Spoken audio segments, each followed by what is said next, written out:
Shalom. Giving all praise, glory, and honors unto Yahweh by Shema Shai, by Shem Dash. Double honors to the apostles and elders of Great Millstone. Shalom to the whole elect. There's another edition of GMS News and Prophecy. And I have a few articles going into the upcoming famine and food shortage that is sweeping the world. All right. Due to the pandemic, a lot of different countries and places over the last year have seen a food shortage and stoppage in certain products and produce and things, and because certain cities were on quarantine and on lockdown, trucks and things couldn't get into and out of cities, and it's continuing to grow. So now this is from RT.com. It says global food prices surged to multi-year highs with more inflation yet to come. And this is from the United Nations. It says after 7 months of consecutive growth, food prices finally reached a 3-year peak for the whole pandemic year, according to the UN Food Security Agency, the Food and Agriculture Organization. The UN's benchmark index, which tracks changes in international prices of a basket of food commodities, rose over 2% in December to 107.5 points. The increase was led by the rising prices of vegetable oil, which saw the biggest advance in 8 years, and dairy products, followed by that of meat and cereals. According to the FAO's estimates, sugar prices were the only ones to retreat last month, but the sub-index was still up over 1% for 2020 compared to the pre-pandemic year. So this is heavy, because if prices go up, of course that leads to inflation. So that means more food is going to have higher prices in the stores. All right. Right here it says the C-19 leaves New Year's tuna auction in Tokyo with no jaw-dropping bidding war and costly purchases. And it's just only going to get worse, man. And this is going to lead to hyperinflation, of course,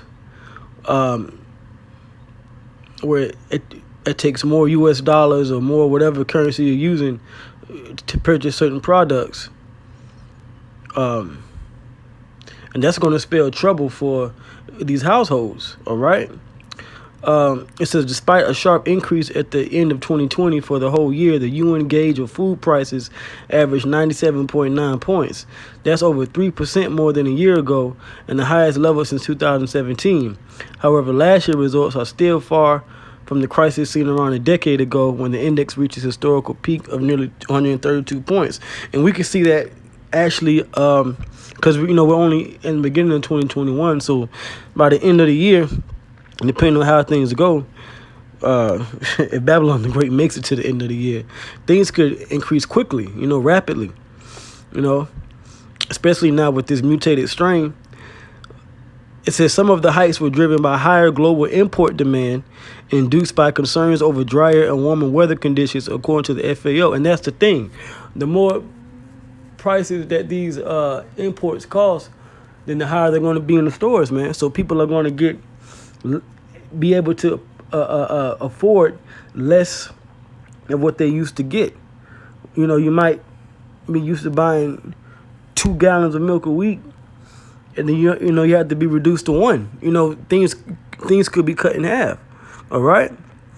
It says that's the case for dairy products, for example. However, import quotas and tightening supplies among major exporters amid the pandemic also boosted food price inflation.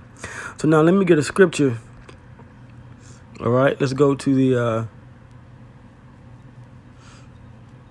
scripture, right? The classic scripture in Matthew the 24th chapter that speaks about these things. And this is key to the times we're in and knowing where we are at.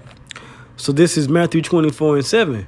For nation shall rise against nation, and kingdom against kingdom, and there shall be famines and pestilences and earthquakes in diverse places. So different places in different countries and cities are going to have different levels of hyperinflation and food scarcities. Okay? All right? And that's definitely going to reach over here to America.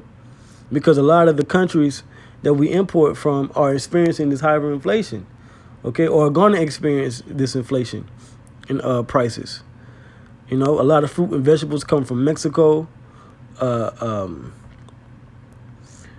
You know, rice in certain places, like China, we import those. You know, here the farmland here in America has been ravaged by water shortage and rain shortage, so that's less cattle and chickens and things being raised up. So you know, price is going to grow in that. All right. So all around the board, you know, we're going to see these prophecies take place, man. Okay.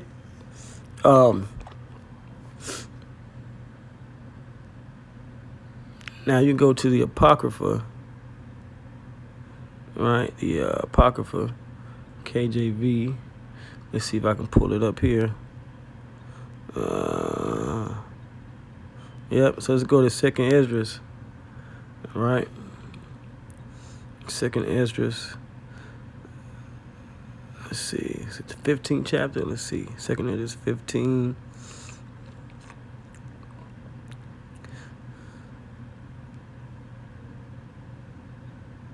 All right, well, here's one. This is 2nd Esdras 15 and 12. It says, Egypt shall mourn, and that's talking about America, and the foundation of it shall be smitten with the plague and punishment that the Most High shall bring upon it. They that till the ground shall mourn. So that's these farmers, okay? These farmers are not going to be able to produce the grain and other foods and corn and things that they used to producing. And as the year and the seasons yield less crops, that means prices got to go up so they can make, you know, money. For their seed shall fail through the blasting in hell and with a fearful constellation. All right. So these are the things that are coming on the world. Now I'm going to jump down to verse 18. It says, for because of their pride, the city shall be troubled.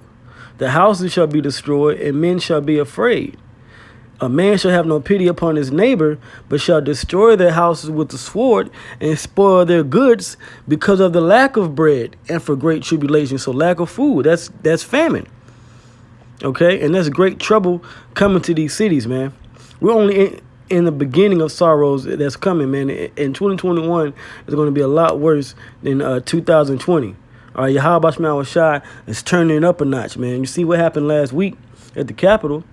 Right, and we've had a number of signs in the sky. Matter of fact, I did a video last week. We're in a time of where Mercury, Jupiter, and Saturn are lining up. So that's a sign in the heaven right there. Okay, a sign in the heavens. So we're in the time when these things are coming all at once, and these are the plagues that's coming upon spiritual Egypt, Babylon the Great, but also the whole world. Okay, let's see here. Global food prices. Let's see here. It says, now we do at this point see more factors pushing up global food prices. Bloomberg quoted as saying, senior economist at the FAO, Reza Abasanian, food inflation is a reality. While people have lost income, they are, as we speak, going through a tremendously difficult hardship. The analyst earlier said that a sharp rebound in agricultural commodities may become a recipe for unrest in more vulnerable countries. That's going into the prophecy of people going into houses for the lack of bread. Unrest, invasion of people's homes for food, you know, trying to find, you know, things to eat for their families. Okay. This is no joke, man. All right. Now, it was one more. And this is from the Associated Press, AP News. And this is from December 28, 2020. It says, amid pandemic, Pacific Islands work to offset food shortages. All right. It says virus infections have barely touched many other remote islands of the Pacific, but the pandemic's fallout has been enormous, disrupting the supply chain that brings crucial food imports and sending prices soaring as tourism wanes. With the food crisis looming, many governments have begun community initiatives to help alleviate shortages, extending fishing seasons, expanding indigenous food gathering lessons, and bolstering seed distribution programs that allow residents greater self-reliance. We initially started with 5,000 seeds and thought we would finish them in 9 months' time. But that was a very big response. And we finished distributing the seeds in 1 week, said Vinesh Kumar, head of operation for Fiji's agriculture ministry. Says the project provides residents with vegetable seeds, saplings, and basic farming equipment to help them grow their own home gardens. And a lot of people have been doing that even here in America, you know, trying to be more self-sufficient in these times of a food crisis. And that's because of the reality of what we're seeing, you know, low income, and people are already waiting on these stimulus checks and things just so they can, you know, live for the next month or so. So we're going to see what 2021 brings, man. But we're in the time of these famines hitting the earth, all right? So with that, I'm going to end it there. I hope this was edifying. I want to give all praise, glory, and honors unto Yahweh by Shemal Shai, by Hashem Rakak Wadash. Double honors to the apostles and the elders of Great Millstone. Shalom.